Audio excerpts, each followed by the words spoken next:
detectives, and welcome to my video for December. My tree is up, I've got my Christmas jumper on, and I am all ready for Christmas.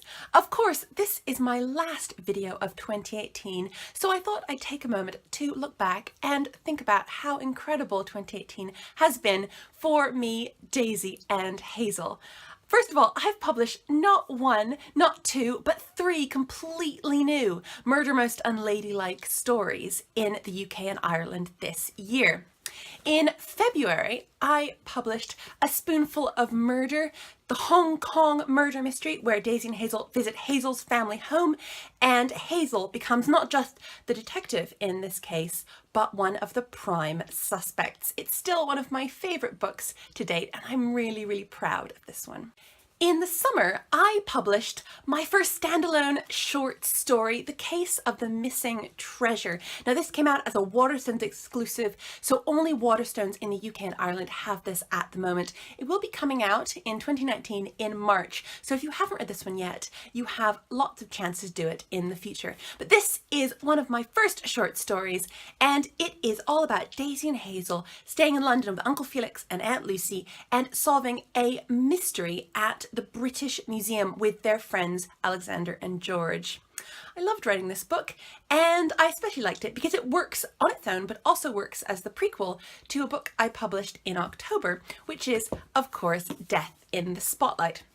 Death in the Spotlight is Daisy and Hazel's seventh murder mystery. It is also, like The Case of the Missing Treasure, a London-based murder mystery, and it is their first theatrical murder mystery. It takes place in the Rue Theatre in London's West End, where a new production of Romeo and Juliet is being put on. Daisy and Hazel are sent to the Rue Theatre to keep them out of trouble by Uncle Felix and Aunt Lucy, but when they arrive, they realise that all is not well at the Rue. Something terrible is going on, the cast members are all arguing, and Daisy and Hazel become convinced there's about to be a murder. Of course there is, and they have to race against time to solve it before Uncle Felix takes them off the case. So those are the books that I've had published in English this year. Of course, I've also had a lot of books come out in translation and in other territories, and you can see a range of my books in translation behind me there.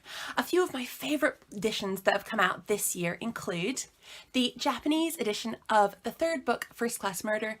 Look at those gorgeous illustrations. Look how cute it is, a tiny little pocketbook edition. I've had Murder Most Unladylike come out in Czech, and it looks absolutely gorgeous. It's a completely different colour, but you can still tell that it is about Daisy and Hazel, and it's the same story in Czech. And I've been thrilled that the Guggenheim Mystery, my sequel to Siobhan Dowd's The London Eye Mystery, has finally come out in the United States and Canada, and this is the gorgeous edition that the US and Canada have. It's published by Knopf, and I recently went to the States to see it, not just in New York, but to see it in the actual Guggenheim Museum. They have it in the Guggenheim's gift shop, which is something that actually features in the book. It was incredible to go and see this book in the United States, in New York and Chicago. I'm really proud that Ted's American Adventure is finally out in America. Of course, December is when Mistletoe and Murder takes place. The plot starts 3 days before Christmas and runs all the way up to Christmas morning, so this is the ideal time to either read it for the first time if you've been saving it up, or reread it. I know a lot of fans like to do a read-along on Christmas Day, and a read-along is very easy to take part in. All you need to do is find yourself a copy of Mistletoe and Murder and read it. I'd recommend you read it with a bun break or 5, and if you'd like any tips for recipes to bake, you can look in my book Cream Buns and Crime. There's even a recipe for mince pies. It's a very special recipe that I use myself every year. So if you want to know what mince pies taste like in my house, you should definitely open Cream Buns and Crime and bake those mince pies. This is the second year that the gorgeous English cover with the shiny foil is available from stores. You can get this in the UK and Ireland. I think it looks absolutely gorgeous.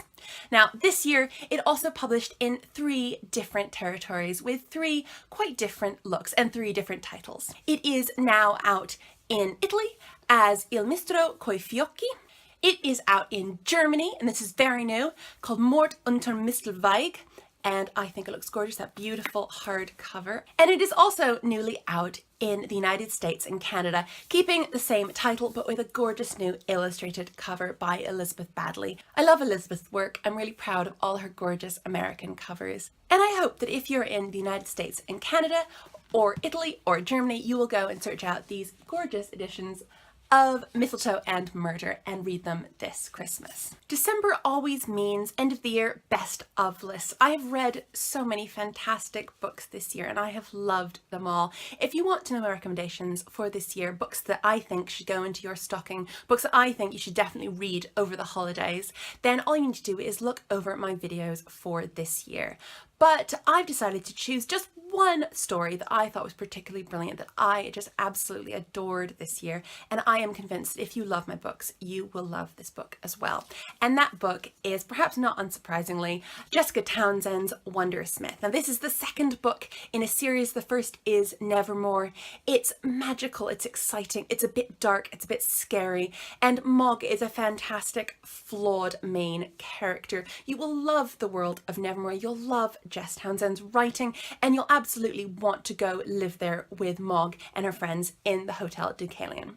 I do think it's really difficult to choose favourites because really I could have given you a list of about 10 books. I could have given you my favourite picture book and my favourite graphic novel and my favourite YA book and my favourite mystery book. I could have just gone on and on and on. But this is a book that I think all of my readers will really enjoy, and that is why I've chosen it for you as my book of 2018. So that's all for my video for December, and that is all for 2018, which is absolutely incredible. It has been a wonderful, astonishing, completely strange year. It is amazing that I get to write books that you love so much. I get to do this for my job. I get to be an author full time. I am so lucky. And I know I can only do that because of your support. So thank you so much. If you've bought my books, if you've talked about them, if you've borrowed them from the library, that means so much to me. That all helps me do what I love doing most. Now, I have been doing a lot of events in 2018 and I've loved every one of them, but I need a bit of a break. So I'm going on a hiatus. I'm going to be hiding myself away so I can write book 8.